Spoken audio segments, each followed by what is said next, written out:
Fisik sa.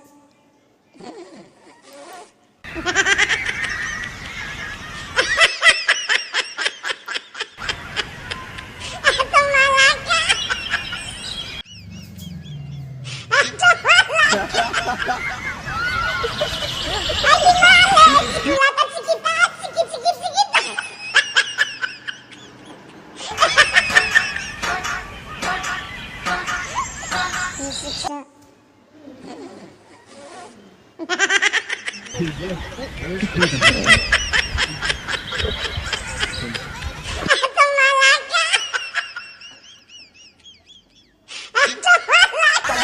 Anak masakan niya. Niya. Ini pacar.